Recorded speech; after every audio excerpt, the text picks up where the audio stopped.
একদিন মাটির ভেতরে হবে ঘরে, মন আমার কেন বাঁধ দালান ঘর। প্রাণ পাখি উড়ে যাবে পিঞ্জর ছেড়ে, ধরা ধামে সবই রবে তুমি যাবে চলে। বন্ধু বান্ধব যত মাতা পিতা দ্বারা সুত সবই হবে তোমার পরে, মন আমার কেন বাঁধ দালান ঘর।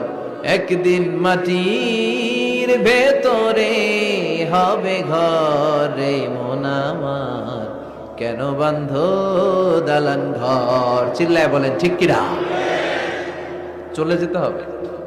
দালান ঘর, বাড়ি ঘর, টাকা পয়সার জন্য পাগল হয়ে থাকি আমরা, কিন্তু এটা আমার আসল ঘর নয়।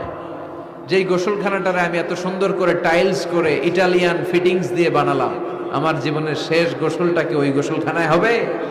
কথা বলেন। যেখানে লাশ ধোয়ায় ওইখানে আমার গোসল হবে, এগুলো আমরা ভাবতে চাই না। কবরের জীবনটা আসল জীবন।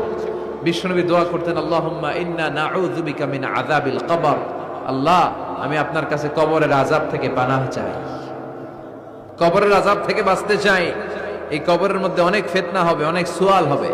কবরে প্রশ্ন আছে না নাই? কথা বলেন। প্রথম প্রশ্ন জিজ্ঞেস করা হবে, মার রব্বুক, তোমার রব কে? বলেন, আমাদের রব কে? ওমা দীনুক, তোমার ধর্ম কি?